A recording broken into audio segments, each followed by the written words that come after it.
So we have to kind of realize that everybody's wealthy life looks different, right? The personal brand is what people say about you when you're not in the room. When people think of you, what do they think of? And the fact of the matter is whether you are building your personal brand or not, people are forming that opinion. Businesses that people want to see have a personal brand the most are doctors and clinicians. I realized I was not making very much money at all. Our profit margins were absolutely garbage. What am I doing? Kind of that wake up moment where you're like, what the hell happened? Remember that wake up moment for me. Yep. Welcome back to another episode of Fuel the Flow. Today I'm excited because I have Dr. Lauryn Brunclik on with me, who's someone I met at a mastermind, and she is so much fun. She's a wealth of knowledge on how to build true wealth in your business and not just trade time for money and lead to burnout. We're also going to be talking about some fun things such as the Enneagram and how to use this to lead in your business. Dr. Lauryn Brunclik is a healthcare entrepreneur and the creator of the Rich Doc movement, helping clinicians build more ownership over their time, income, and future. After building a 7-figure cash practice in a small Midwest town, she began teaching healthcare providers how to systematize operations, strengthen their cash flow, and expand income beyond patient hours without walking away from the profession they worked so hard to build. She's the host of She Slays the Day podcast and the creator of programs that help doctors turn their authority into scalable income and long-term assets. So let's go ahead and dive in. Lauryn, I'm so excited to have you here. Honestly, I'm just excited to talk to you again. It's been a little bit. It's always fun when you have like somebody that you already know. You're like, yay. Much easier. I know all about what you do. So Yeah. I would love to know for you, and I know our listeners would love to know how you help clinic owners move from just trading time for money and really start to think about how they're going to build in true wealth into their business and what some of those mistakes are that people make in the beginning. Okay, starting just right We're out the just going gate to with go. like a lob ball, easy one. Sure, sure. So I've been a clinic owner for 15 years. Okay. And so my story is very similar to a lot of like physical therapists, chiropractors, dentists, veterinarians, where you kind of felt called into a profession, and then yet school didn't include any of that. No schooling on running a business, and so you feel called into healthcare. You get into healthcare. You're running a business, and where usually before the 7-year itch. Sometimes it starts happening as soon as like 3 years in you start to kind of feel this like that's it. There's more to this that I'm missing, right? And so like this whole idea of feeling called then like you start to feel disappointed because this is like what you were called to, but What did I you get start to myself into? resent. Yeah. What did I do? Basically. Like nobody told me it was going to be this hard. What do you mean? We go through all these phases of like, oh, I don't sell. Like, right? Because you shouldn't have to sell healthcare and you like have employees now that you're managing. And you're like, when did I sign up to be the CEO? And so my story really followed this very normal journey. I came out, never questioned that this is what I was going to do. I was going to help people and we were going to get to that 7-figure cash clinic. And so we just like charged at it for the first 5 years, 6 years of practice and got to this point where we got to what was supposed to be this mountaintop of success. And I realized like I was not making very much money at all. Our profit margins were absolutely garbage. I had a team of people that I resented because we didn't like I wasn't empowering them. I wasn't leveraging what they could do. And I just was like, what am I doing? Like nobody, it's just kind of that wake up moment where you're like, what the hell I remember happened? that wake up moment for me. Yep. Yeah. Yeah. And so since then, I've learned that kind of this process that healthcare providers go through is disenchantment. Okay. So, I really feel like it's such an emotional thing for healthcare because it's like, it's this moment of guilt. And a lot of times it's not a moment. It's like, this is like a 2-year long period where you're like, what's wrong with me? Like, this should be enough for me. Am I greedy? And a lot of times, as in healthcare, we don't talk about wealth building at all. It's very gate kept behind. Like, if we talk about that in the same sentence as patients, then patients are going to think that you went into this for the wrong reasons. And if you went into healthcare for the right reasons, you wouldn't need to talk about money. And so it was kind of this whole cluster of like, how do we unwind from this current situation? I wanted to essentially burn it all down and start over. We didn't, but we started to slowly build out through systems, through improving profits, through improving cash flow.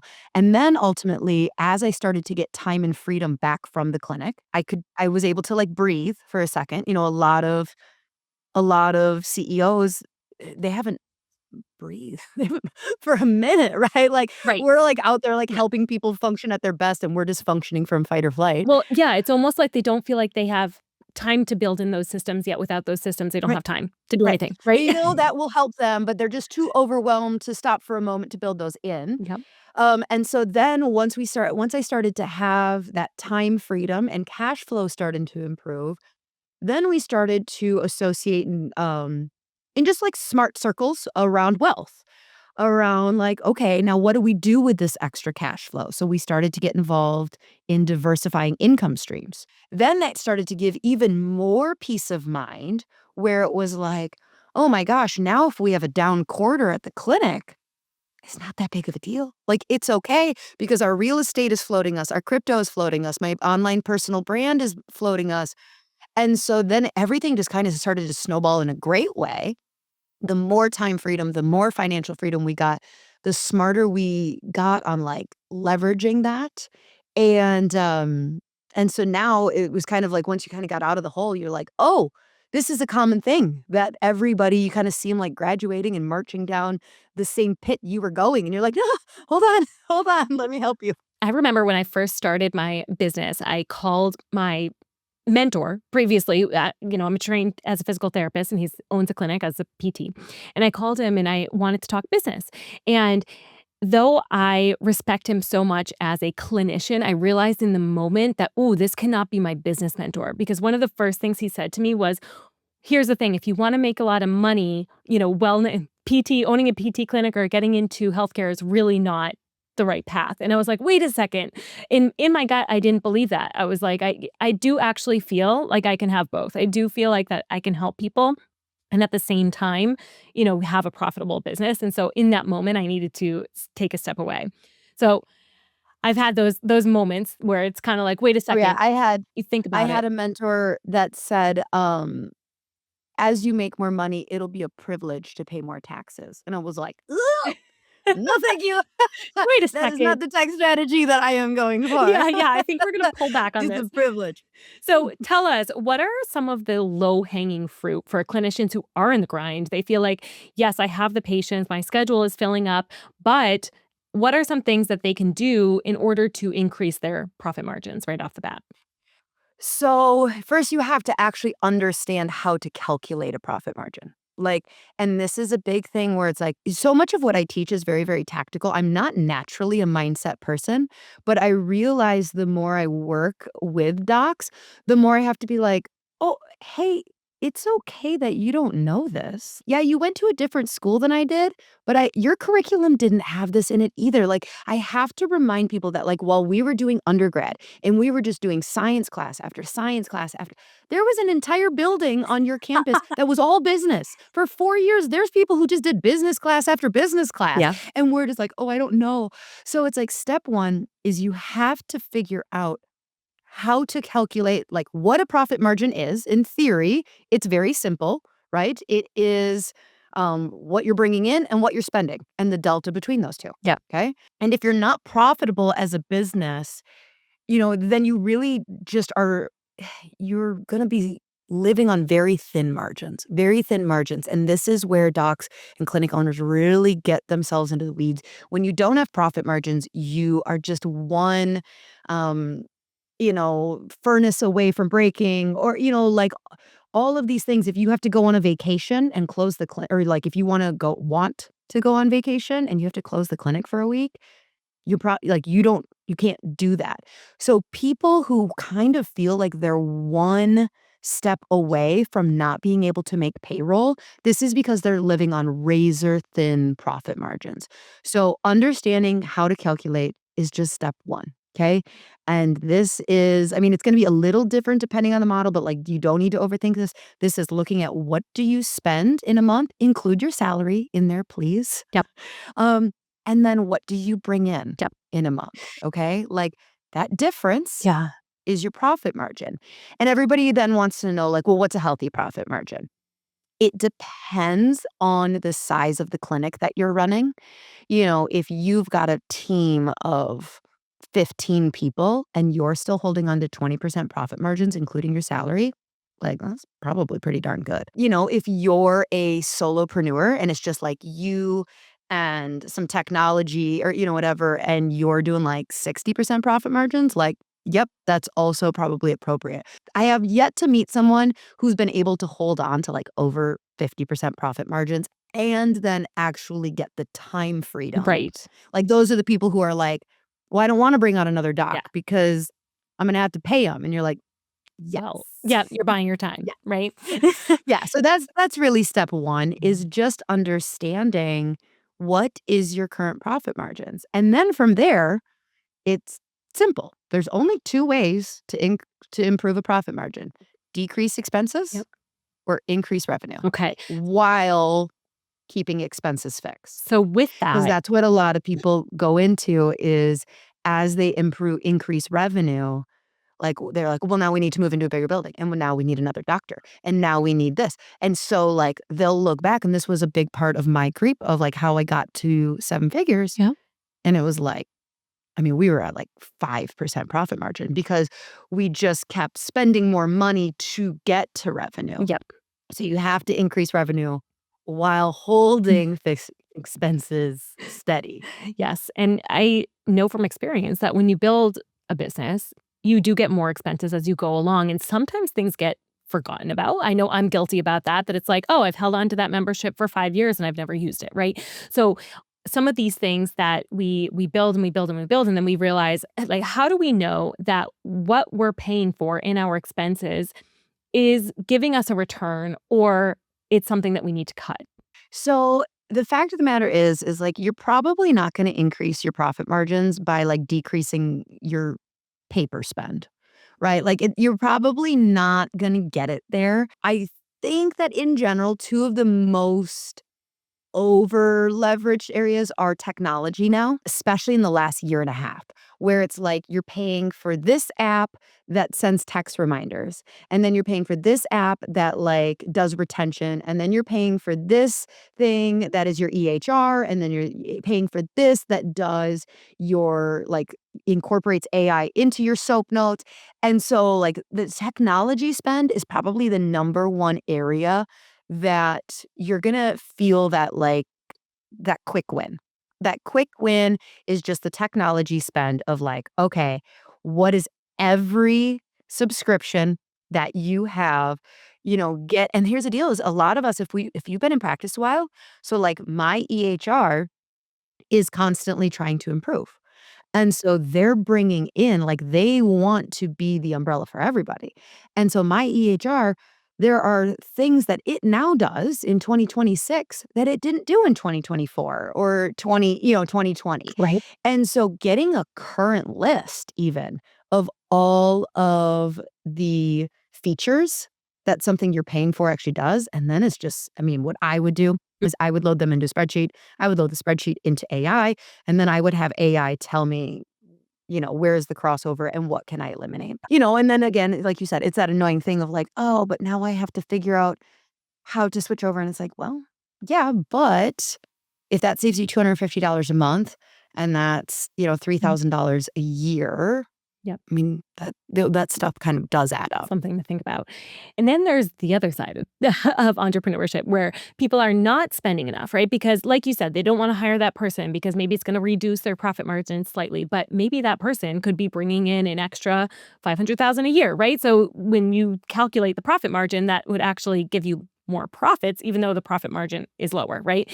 And so Yeah. How Yeah, I mean, a lot of times I've seen docs, like, super glorify that they're gonna bring on another doc, and it's gonna Mhm. make them all this money, and it's like, "Maybe, Yeah. maybe, Not the same. Right. maybe." Right.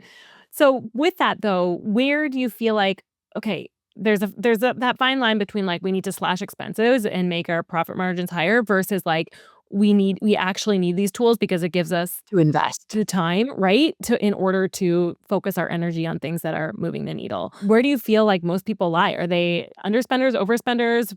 Well, most people are definitely overspenders. So the other one besides technology is payroll bloat, and that's a harder one for people to get a quick win. If I have somebody who has less profit margin, it's because of payroll bloat, right? Like, it's or their rent, like, type of thing. So, it's like, it's either rent, tech, or payroll bloat. And so, with payroll bloat, this is where it's you have a ton of employees, and it may not feel like a ton. It may feel like the right amount of employees. And so this is where you kind of start again, how I would solve this in 2024 is a very different thing than 2026. Now in 2026, like having a virtual assistant that you can pay $6 an hour and is extremely professional, doesn't miss a day of work, like all of that, and isn't being enticed by like, oh, but over on this side of town, they'll give me $5 more an hour and I don't have to work Friday. So a VA is a super amazing option. Also, with AI, like, a lot of the stuff is like, "Oh, well, that should be automated. That no longer needs to be." I'm a big fan of employing humans, but I want every human on my payroll to only be doing the maximum of what they are qualified to do. Meaning, I do not want their plate full with meaningless work that can be kind of downgraded to tech, like to AI or outsourced to a VA. If I'm gonna, because I'm sure everybody is in a similar situation where hiring great staff is not cheap anymore. It's Absolutely. really, really not. Yep. And keeping them is even more Yep. expensive. Yep. And so it's like, okay, well, if I'm gonna basically have to pay $50,000 for a really great receptionist, then that receptionist is not just answering the phone. An AI agent can do that. The reception is not calling on declined cards. A VA can do that. That person is hooking people up to therapies, is like doing truly the things, marketing out in the community. They're truly doing the things that only they can do. An in-person employee can do. And so it's figuring out like, you should be able to look at every single one of your employees and they should have specific responsibilities, associate metrics, not feel good things of like, how many patients did you make smile today? No, like what percentage of new patient phone calls did you get on the schedule? Yep. 50%, 70%? And they should have a very concrete metric that goes with their performance. Then when you can do that, you can go like, okay, well, she is being paid 50,000, but she has a 70% new patient phone call conversion.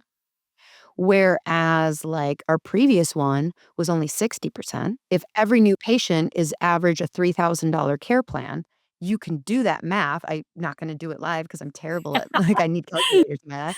But, like, you can do that math and go, "This employee is generating Yeah. that many tens of thousands of dollars because of their skill Right. set." Yes. So, like, that's where you need to get to, like, feel that confidence. Mhm, and I think a lot of business owners forget that there needs to be, like, a reason for every single thing that they do. I mean, it's as simple as that, again, your metrics need to make sense, they need to be applicable to the bottom line.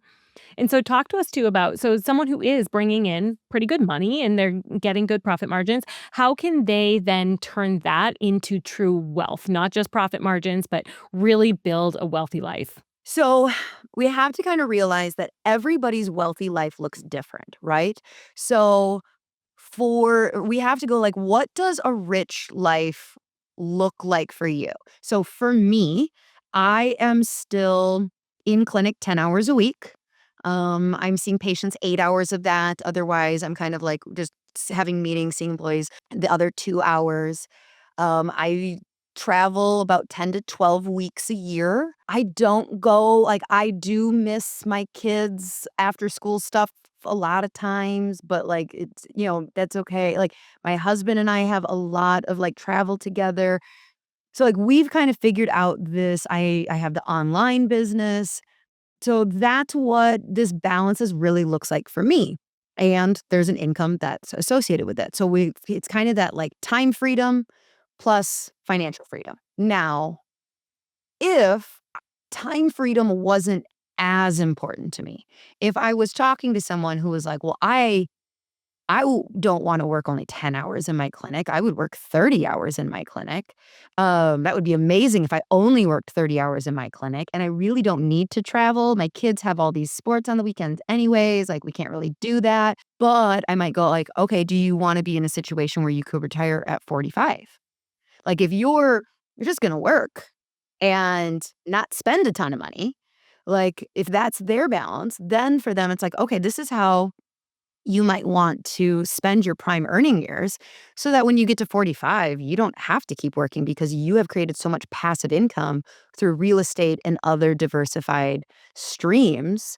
So like for that person, you may have, although I may have somebody who has, kids that are really in sports and they don't want to miss a single basketball game. And so for them, they need to be done by 3 o'clock, 8 to 3, like this or that. And for them, feeling like they can be in healthcare and still get a lot of the, like, stay-at-home parent benefits of, like, being there for their children, for them, that might be a rich life. So it's, like, hard because it really depends Yep. on, like, is somebody equal parts time freedom, money freedom? Does somebody more money freedom?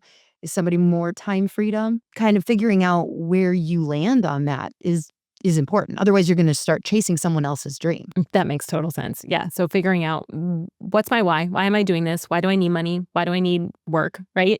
And then figuring out, okay, with the extra money, what do we do with it? So then you talked about too, you invest in real estate. Are there other strong investments that you make that you feel clinic owners who do have that extra income should be making? Yeah, I mean, again, so where you invest is really gonna be dependent on your risk tolerance. So that is like I hate to say like it depends, but it really does depend on your risk tolerance. So for instance, we are also like, we love crypto. It's only a portion of our portfolio. We are not like overly invested in it, but like we safely feel I was watching this Dave Ramsey quote and he was talking about a boat.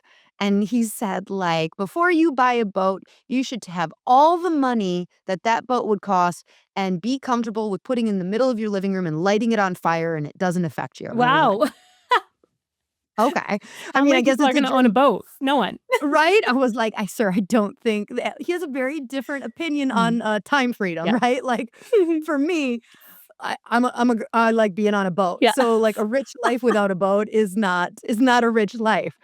But what I think he means by that is, like, crypto's pretty volatile. And, I mean, anybody who's in crypto knows, like, holy cow, we just had a very, very dramatic month, very, very dramatic month.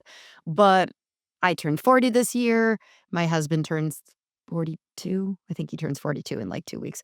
And we believe that at the end of the day, we don't believe it's gonna go to 0, but if it did, that's not like it was kinda house money.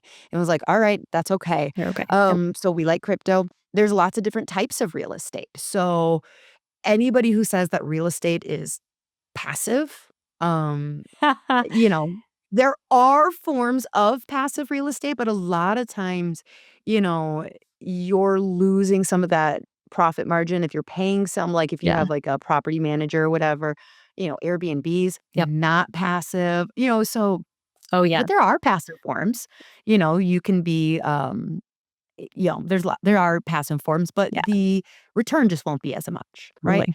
And so whether you're investing in whole life or real estate, Mhm. so one of the big things that it's not a passive income, but like I reinvest my time into building an online brand. Yes.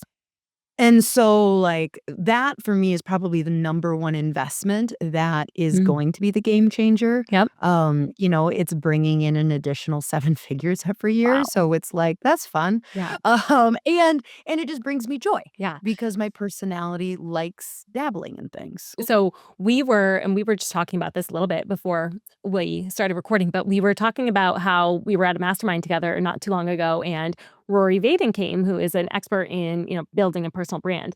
And one of the things that he said that definitely clicked with me, and I'm sure you probably heard it too, Lauren, was that businesses that people want to see have a personal brand the most are doctors and clinicians, right? 61%. Because it 61% of yes. people care that their doctor has a personal brand. Because it's a profession where you need to build trust, where people need to trust you. And the more trust that's needed, the more a personal brand can benefit that business. So you do a lot of that work, I know, with your clients. So can you talk a little bit about your perspective on personal brand, how you think it can help clinicians grow and make more wealth?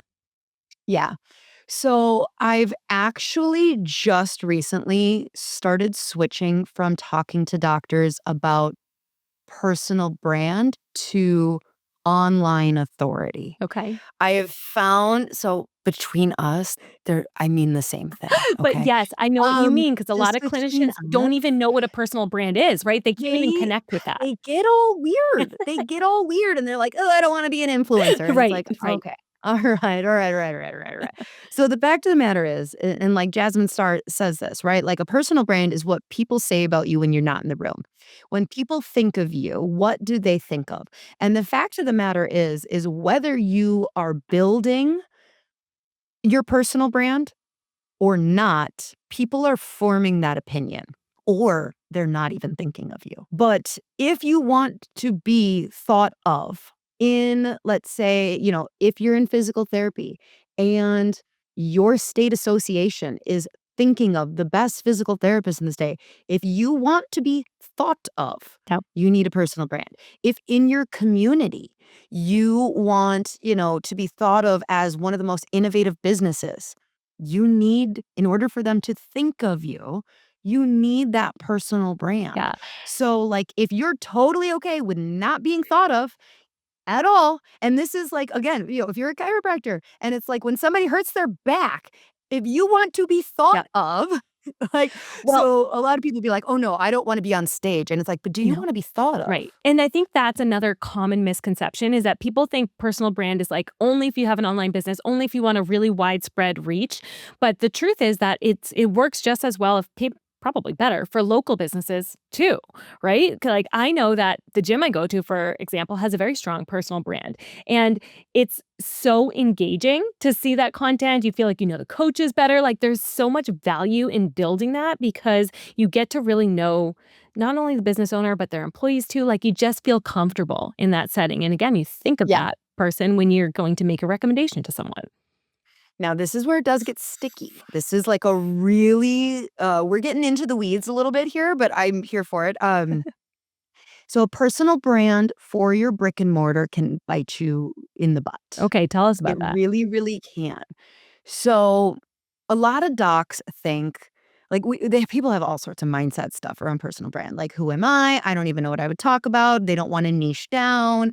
Um, they think people are going to judge them. So we have all sorts of stuff, and, the fact of the matter is like your community and your patients think it's cool. Like, they think it is cool, and it is like, this has been proven. Again, 61% want their doc to have a personal brand, and they go like, "My doctor makes reels. Yeah. My doctor's on TikTok." Now and everybody's like, "Oh, not all the time." Okay, yeah. Nobody's looking to be inauthentic online, right? Like, you're not making a personal brand if it's not authentic to you. Right. So, like, how you would show up in clinic is how you would show up online. Yep. We're not talking about OnlyFans stuff here, right? Like, no patients are gonna be proud, like, "My doc's on OnlyFans." I don't know. Actually, there might Some be some. might. It depends. It depends on your avatar that you are attracting in. But anyways, in general, like, your patients think it's really, really cool, almost now to a fault. So, if your goal, a lot of times people might start with their personal brand to bring in more business to the clinic. And then it starts working. And then they're like, okay, cool. We've hired a doctor. I've hired 2 doctors. And now I'm going to like start taking more vacation. But your front desk is like, um, everybody, like 80% of our patients that call want to see you and they only want to see you. I can see that. And so then all of a sudden it's like, shoot, it's because they want to see that doc. The other docs don't have a personal brand. Yeah. Well, this becomes an issue when you want to start having freedom. So it can be an issue, building a personal brand on your brick and mortar page and kind of forcing your employees to also like your other doctors Right. is really, really important. Kind of like you're talking with the gym. Yep. That was the gym account. Right. Like that was the brick and mortar and it had multiple coaches on there. Yep. And that works. But if instead of it being, CrossFit gym with 5 coaches, instead if it was like Mark Smith Yeah. was like the primary brand you're watching, well, you'd want to go to Mark. Yeah. I do find though that sometimes, so I'm just trying to think because there's been several people actually late in the past year or 2 that I've worked with because they have a personal brand and I'm like, oh my gosh, they do this thing. And I'm like, so cool. So sign up for it or apply to work for them. And then 90% of the time, it's not actually with them, it's with their team. Right. But it Right. still got me to go there, get on the page, meet with someone. I'm like, okay, well, if they trust them, then I should trust them too. Yeah. Right. And it's not to say you can't have systems around it, but it's definitely like an issue that you will run into. You have to have a plan. So, like, I would, it's just a problem that will need to be solved or prevented, type of thing. But, like, yeah, and that's also, we're both in this world. So we understand scaling. We understand that, like, when I went to Rory Vaden's thing, I wasn't working with Rory Vaden. I was Right. working with one of his coaches, like, Right. right? Like, that would be ludicrous that the CEO was still doing that. Yeah. But our patients don't feel that way. That makes sense. Like, patients don't understand scaling businesses. They don't understand that you're the CEO. You created a personal brand as a doctor. And a lot of times in the medical system, you get to pick your doctor. Like you get to pick which doctor you go to. Right. So again, it's unavoidable, but that doesn't mean it's not fixable. Yeah, I can see that. Hey, sorry to interrupt, but if you are a health or wellness professional and you haven't yet checked out The Wellness Vault, you're missing out. The Wellness Vault is a content hub for coaches who create their own plans and programs for their clients, run workshops, create digital guides, and so much more. You can now do all of this in a fraction of the time so you can focus on your clients and grow your business faster than ever with more you time. The link to The Wellness Vault is in the show notes, so go sign up for your free trial today. So I want to switch gears a little bit because I know how much you love to talk about the Enneagram. And we haven't talked about that at all on the show A bit yet. too much, yeah. Yeah. So I would really like to talk about the Enneagram, which for people who aren't listening, can you tell us what that is? Yeah. Okay, so the Enneagram, it's a personality framework. So if you know your Enneagram number, you're either a 1 through 9. And it explains why you do what you do. So not just what you do. Mhm. It's really about what are your core motivations, your core fears, and the coping strategies that you have developed to feel safe, loved, and valuable. So like I love personality tests. Yeah. So like human design, you could do on your child, right? Like the moment your child is born, you can run their human design and they're going to be a Manny Jenny. I usually don't, although I do have an 11 and 13-year-old and I have suspicions as to what they are.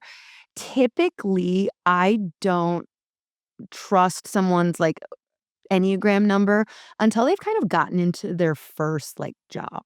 Like really, it's something that have you always been it? No, not necessarily. Like it's kind of a nurture type thing. I'm sure nature's a little part of it.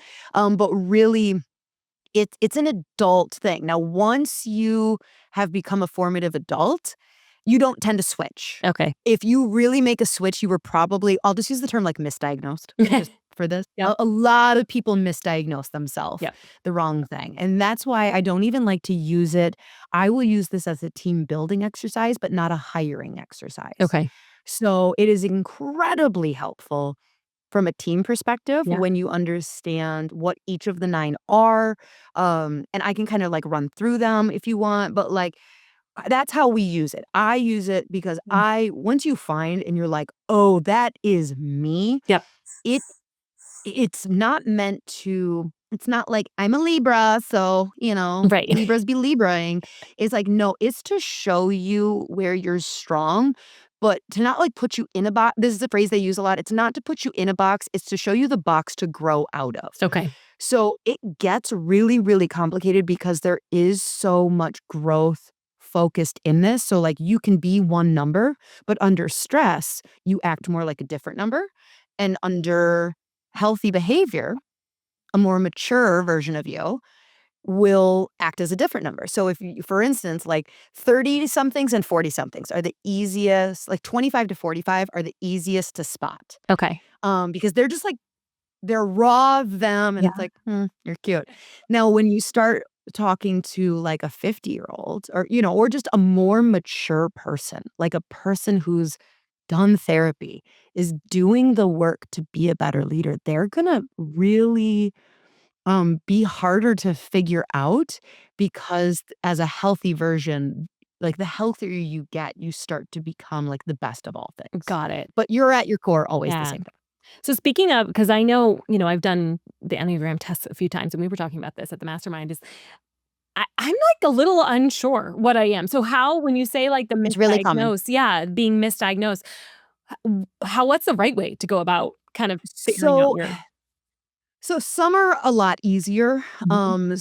Some are, but like at the end of the day, there's kind of two ways really understanding the flaws of every single one of the 9. So it's one thing to read like, oh, when this person is healthy, this is how they are. Mhm. And maybe we'll just go through it quick Yep. and Yeah, tell us, it'll what kind are the you'll kind of types? see what I'm saying. But what'll happen is like when you call out the negative parts of one and it like hits you and you're like, "Oh my god, that is me." You're probably pretty close type of thing. So that's kind of and then at the end of the day, there's amazing books on this. Like Yeah. mine, I knew pretty much right away. I have one of the more easier ones to spot, whereas my husband has one of the trickiest ones to spot. Okay. Okay. Can you Okay. tell us So about yes. yours? So Yeah. so I'm a 3. And Enneagram 3 is like I said, it's a 1 through 9. None of them are the best. Okay. None of them are the best. None of them are the worst. And they kind of all like picture like in a circle. If you look up like the Enneagram wheel, you're going to see an infographic that will kind of really explain what I see or what I'm explaining. Okay. But we'll start with 3. Threes are very extroverted. Okay. They are often called the achiever, the performer, the entertainer. They love the limelight. They want attention. They want to be admired. Their core motivation is to be admired. Mhm. So have you ever taken like the Strength Finder test? I haven't, no. Oh, okay. So that's another one. There's Okay. like I said, I love these things, but Enneagram is my favorite. So it's like the Strength Finder test is like 36 different strengths and they're all in order. I think I am like scored like 35 out of 36 on empathy. Oh, Uh, like I'm terrible. Um, so but don't go number to one, Lauren if you want, like, yeah, no, coddling. no.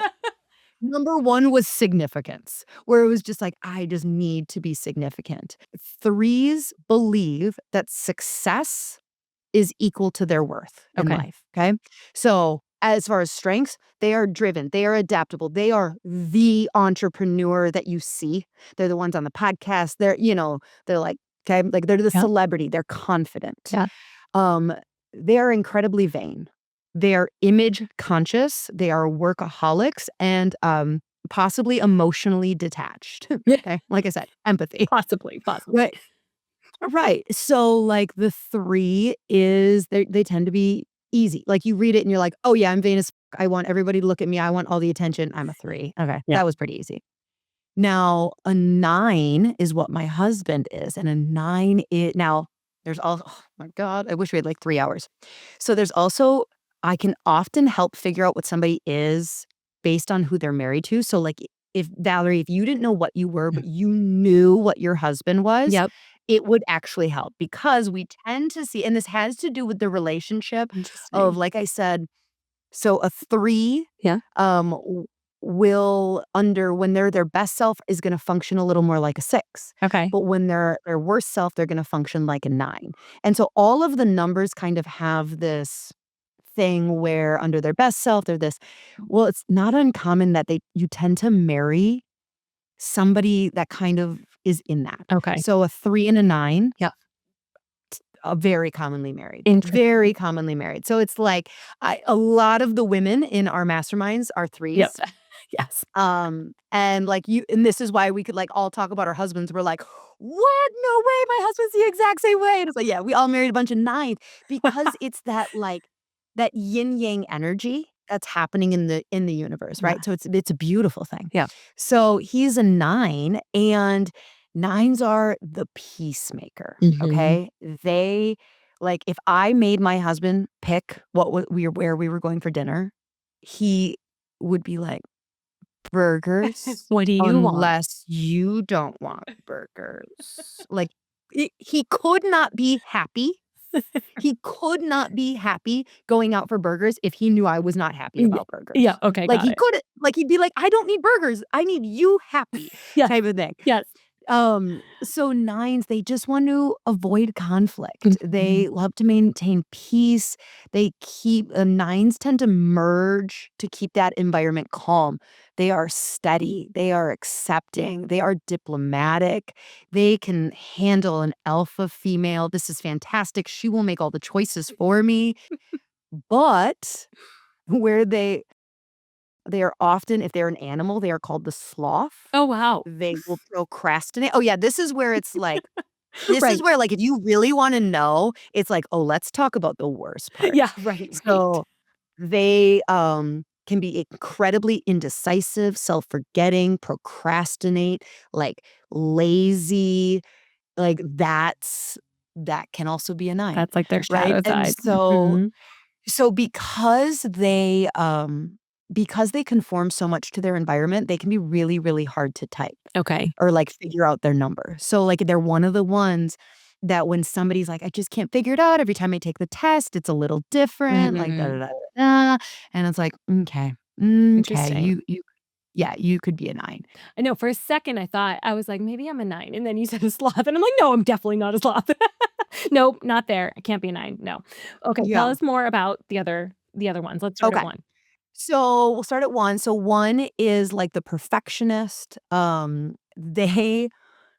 There is a right way to do it Mm, things in life, and it is their way. our type A Like, people. Mhm. they are incredibly, like, in their integrity.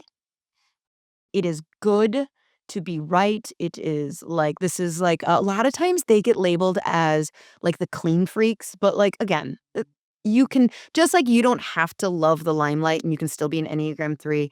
You can have a messy house and still be a 1, but it's just that like everything has a place and they kind of carry that perfectionism into everywhere. They tend to be pretty good at details too. So like if you're hiring and you end up finding you have a 1, the only thing is they can be kind of stubborn, right? Like, because like I said, there's a right way and a wrong way, and their way is usually the right way. Yeah. Which, Um, depending on the position, could be a good thing, right? So, could be great. yeah, it's like it's good to know this stuff to place people where in your Mhm. business where it's going to best suit business growth. Yeah. Yeah, so they're very disciplined, very ethical, but, um, I don't know what it's like to live in an Enneagram 1's head anytime that I've been talking to someone. So they're incredibly self-critical and self-resentful. And also resentful of other they'll hold a grudge. They will hold a grudge. But when I ask somebody, Enneagram 1, I'll be like, "So do you feel like you're more critical of yourself than anybody else?" You can see they, like, die a little bit. They're like, Mm, "Oh, yeah, of you course. have no idea." And I'm like, "Oh my god, are you okay?" Like the ones they, like, know, they're like, "Oh, I am my worst enemy." Of, like, as much as I am critiquing in everybody else, it is 100x inside. Interesting. So ones like, again, there's a right way, there's an order, they're great at SOPs, but they can just be very rigid, can be Okay. very, very rigid. They don't want a ton of change. Got it. Like, so then 2, this is the one we're gonna see a lot in healthcare. The 2 is the helper, okay? Now, anytime I have a female tell me, "Oh, I took the test and I'm a 2." I go, "Maybe, maybe." It's almost like what we Um, feel like we should be. Is that what it is? yes. Yeah. Okay. Yeah, so, like, if you have a female in healthcare or, like, it's like, are you a 2 or is that just, like, what you feel yeah, exactly, you need to be? Yep. So the 2 is the helper. Okay. Their core motivation is to be loved and needed. They just want to be loved. They want you to need them, and they earn love by becoming indispensable. "You Okay. need me." Like, Mm, that is just, like, the value that they get. They are interesting. generous, they are warm, they are bringing you soup when you are sick from a weird place of, like, what they get out of it, of, like, Okay. "You're very grateful for me in your life, Yeah. aren't you?" Tell me that you They love are me. tell me that you love me. They are people pleasers, but, like, they can be there's a manipulation that can come with that, okay? So, like, that need to be needed Yep. can come with, like, the core motivation for why they're doing things is not really about doing things for them, it's about the validation they get, Okay. right? So, like, in healthcare, this may look like you loving a really needy patient in the beginning, but then if they're disputing their bill, you are pissed. Like, that, like, so there's lots of different ways that this can show up, but, like, yeah, the helper is great. A lot of female healthcare providers, and obviously there's tons of men too, but, like, society just kind of shapes us into that. Like, Okay. a I lot can of see people that. who are called into teachers and nurses, Yes. right? Of just like, I just want to help. I just want to help. Yep. Okay. So we Okay. already talked about the three. Please. Yep. The fours, oh my gosh. The fours is the tortured artist. Like, they're just so special. When you think of a 4, and I just want you to know, again, none of these are bad. All of these are great. I just tend to roast other ones more than others. Like, the 4 is like the moody, emo 14-year-old girl. Okay. Like, nobody understands me. Their core motivation is to be unique, Okay. but then will, like, on the other end, just be like, throw it in your face that, like, you could never understand me. Okay. They Yeah. want to be understood, but nobody could understand them because you're so unique. But they truly Like, believe that they are so unique and yeah, cannot be understood. I Mhm. I will proclaim until the day I die that I am such a basic bitch. Like, pumpkin spice lattes, like, I am not So like, far you from a tell me 4. what is on trend, like, I will do it. Like, I am basic. The 4 would revolt against that. Got it. Now, that is where we didn't even talk I so, don't see like, you as being basic though. Hold on a second. Let's like pause there. You are not basic, Lauren, in any yeah, shape or form. I don't know what you're yeah, I talking don't about. know, I don't know, I could argue a lot of things, like, I could argue a lot of You're things good about at that. negotiating and you're good at manipulation. Which one is that? No, I'm Mhm. just kidding. But you are Oh, not basic. You right. are a high achiever, It's okay. but you're not It's basic. totally okay. So yeah, so the 4s they can be very, very creative. Like, truly, this is the tortured artist for a reason. Like, they are expressive, emotionally deep, like, but they can be moody, dramatic, jealous. So, Mhm. okay, so 4s, but, like, yeah, 4s is like, nobody could understand me. I am just a fragile snowflake. What Um are the good side? What are the positives? There's gotta be I positives. mean, they're the artist. Yeah. They The create creative. art, so Okay. they are actually very unique at their views of the world. They create some of the most beautiful poetry, like music, like they are not following and conforming.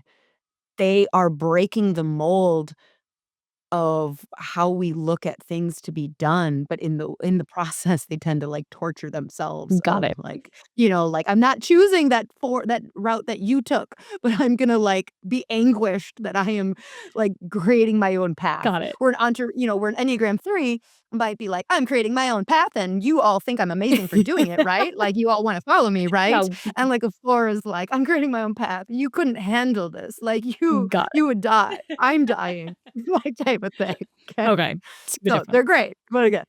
Fives, I think, are the most boring, but it's like, it makes sense that I would think that, like, because they're just so analytical. Like, I'm just like a big picture. Threes tend to be like very visionary, da da da da. And like the person who like drags me into the weeds of details and spreadsheets, they're very independent, Okay. very perceptive. They are great accountants. They are great, lawyers, educators, like these like researchers. Okay. They love the details. Okay. They love the details. They cannot get enough of that. Okay. They also don't want to depend on anybody. Okay. So like my uncle, who's like a 60-year-old bachelor, never been married, happy, loves it that way, could not handle, yeah, just likes his self-sufficiency, Okay. right? Just calculated, Um, independent people. yeah. Now, the cons of them is they can be very stingy with their energy and resources. Like, they believe that essentially, if I help you, like, if you're like, "Hey, can I get on the phone to, like, pick your brain?" They don't really wanna do They're that. thinking about the cost of it, right? Because Because they're so like calculated. it's like the emotional cost, like, well, then I'm gonna lose that Yep. hour and like, ugh, like type of thing, right? Mhm. So it's just they're not doing it to be they're just naturally stingy. Yeah.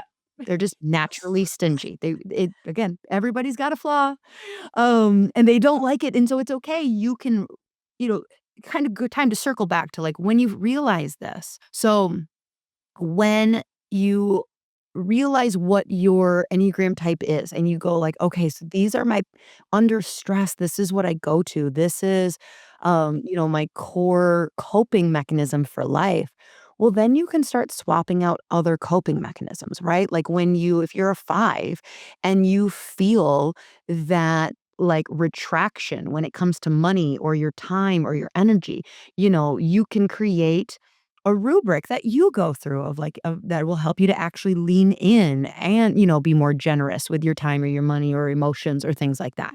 So again, this isn't like this i- the Enneagram is actually rooted like in like ancient religion, spirituality, and Christianity. Okay. So like this is not some like woo-woo 90s 2000 as whatever like thing. Like this is the whole point here is to thrive, to become a better person. Okay. So, okay, 6. 6 is the loyalist. They just want to be secure. Like, they just want financial security. The number 1, the most common personality type is actually the 6. Interesting. Because I was gonna say, I Mhm, don't know if I've ever and they're really, like, hard to met type. someone who's said they are a 6. They're hard to type. I Mhm. think 6 and 9s are the hardest ones. Okay. They just wanna be supported and secure. They'll scan for threats. So, like, a lot of times, a 6, you might be like, "Do you have, like the exits?" Like, they know the exits. They're kinda prepare like, truly, they'll have the go bag Yep. type of thing, They're preparing for so, doomsday all the time. yep, they might have that emergency 6 months as an entrepreneur, they might have 6 like, would not Mhm. feel comfortable starting a business until they have 6 months, like, capital stored away of Okay. just in case for a rainy day Yep. fund type thing. So as So, an yeah. it like, if this was your employee, what would you be able to do as an employer to make them feel, secure to have somebody like this on your team? So, they are loyal and responsible. Mhm. Like, those are how they identify as a human. So, taking them out to lunch on their 1-year anniversary, writing them a card to let them know, like, I appreciate your loyalty to this business." Giving them responsibilities, uh really, really helps as well. Okay. So like that's how, but you do just need to remember that they're worst case thinkers. So even leaning into that and being like, okay, we're gonna launch this, like we're gonna be in the parade, blah, blah, Mm. blah. And going to your Enneagram 6 and being like, okay, what can go wrong? Yeah. And how could we prepare for it? Okay. Yeah. And you're like, oh my God, I'm so glad you asked. Well, Yeah. it could rain. Like, okay, should we get custom ponchos? Like what can we do, type of thing. Yep. That sounds like All actually a right, wait. great person, again, to have on. I mean, Yeah, I can kind of they are. see a They're fit all for all of great. these types of people, but particularly the Oh, six yeah. is like, okay, someone who's Oh, loyal, wants security, wants a secure mhm. job, and is going to point out all the holes. Great. Where is that person? Send them my way. Like, my director of ops, I want a 1. My HR, I want a 9. My Mhm. finances, my CFO, I want a 5. Okay. Like, Yep. my front desk, I want a 2. Okay, so 7s and 8s we still have to cover, and they're Okay. my favorites. Okay. Okay, so 7s, I'm gonna everybody if you asked every Enneagram expert, which I am not, what's the best one? They're gonna be like, None of them. They're all great." And you're like, "Okay, but which one do you wish you were?" Most people are gonna say a 7. Okay. They really are. 7s are the life of the party. They are your hype girl. They are novelty. They are fun. You want 7s throwing your bachelorette party. Like, they are fantastic. This is the friend you can call and be like, "What are you doing next weekend?" Okay. Like, and if they're like, "Well, I'm in the country actually, so what do you wanna do?" Yeah. They're fantastic. They're optimistic. They're energetic. They're visionaries. Okay. But so life of the party. But they can be really impulsive. Okay. So like they can really deal with fidelity issues, like they can really regret or well, actually they don't tend to regret. Because if they make a mistake, they are so avoidant of negative. They're so focused on future and optimism Mm, that like anything that's raining on your parade, they will just rather cut you out. got it. Okay. No, thank you. That's not fun. So if you have a 7 on your team, if everything is not like, "Oh my god, we are hitting our goals, we are hitting our bonuses, we're doing rewards." If it's like you are in a harder season of your career or your business and it's like, Got it. "Rah, rah," they're like, "This job sucks," and they will leave. Are they like the gossiper too? The one that kind of starts? Not necessarily. Mm-mm. I think that we gossip I think that there's lots of different motivations for gossip. I actually wouldn't put them as a gossip.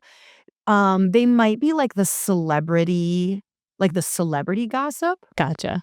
but like when the gossip starts hitting a little close to home, I think gossip is going to come more from your like 2s and 3s, Got it. to be Yep. honest, because like the 2s want to be needed and the 3s wanna be like and, like, if you look at, like, a lot of the core reason of why people gossip, Mhm. it's to create that connection in, like, a quick way.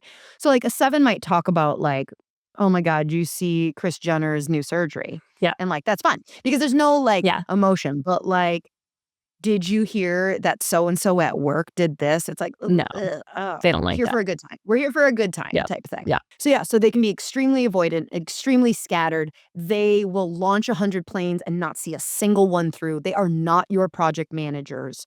Like, 7s now, although I said they're my favorite, I would be the most concerned about having a 7 on my staff. Okay. That's good to know. Good friend, not Like, I would necessarily a good employee. great friend, not necessarily a staff member. Got it. It doesn't mean they can't be Yeah. people, of Depends on course, the position.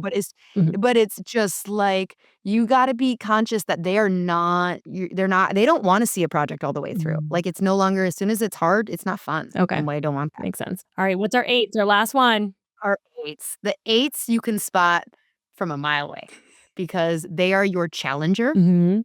They do not give a about you or your opinion, anybody's opinion. They are in it for power and authority.